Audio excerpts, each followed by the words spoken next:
Hati-hati dengan oversharing guys, karena itu bisa merugikan hidup kalian sendiri. Ya, ini dia 5 ciri-ciri orang yang oversharing. Dan nomor 3 atau 5, itu apakah benar-benar ciri yang ada di diri kalian?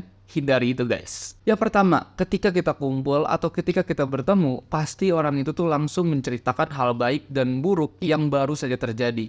Ini tuh benar-benar oversharing banget gak sih guys. Jadi kita tuh harus menghindari orang-orang seperti itu, atau kita sendiri yang seperti itu harus kita hindari dan cegah supaya tidak seperti itu. Yang kedua, mencari simpati dengan kisah pribadi kita atau melebih-lebihkan kisah pribadi kita supaya kita dapatkan simpati.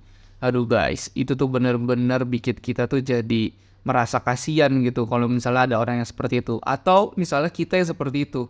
Jadi benar-benar kita misalnya seperti itu harus dihindari sekarang juga.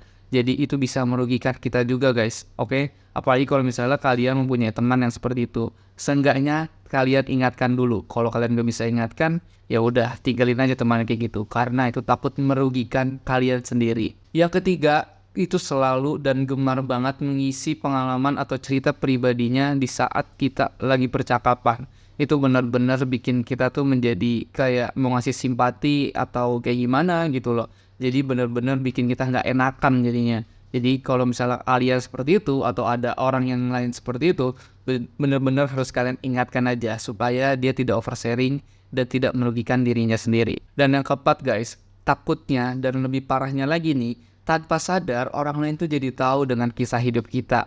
Jadi misalnya kalau kita ada apa-apa atau kitanya butuh apa-apa, jadi orang lain tuh jadi tahu sama kehidupan pribadi kita. Itu benar-benar bikin khawatir aja dan bikin hidup kita tuh semakin gak tenang. Dan yang terakhir guys, orang lain tuh jadi ikut campur dengan masalah pribadi kita, atau kita juga ikut campur dengan masalah pribadi orang lain. Nah ini tuh benar-benar dapat merugikan kita atau merugikan orang lain banget kan. Udah tahu masalah kita atau masalah orang lain, masa ada ikut-ikutan dengan masalah pribadi. Nah itu harus kalian jauhi atau kalian hindari.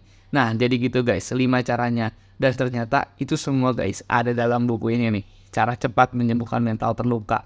Jadi kalau kalian ingin mengatasi oversharing kalian, nih kalian coba nih buku ini tuh bisa banget untuk jadi teman kalian, supaya kalian tuh bisa mengatasi hal-hal ini dan hidup kalian itu menjadi lebih baik dan terarah lagi guys. Nah kalau kalian mau, langsung aja linknya ada di bio gue ya. See you guys, peace.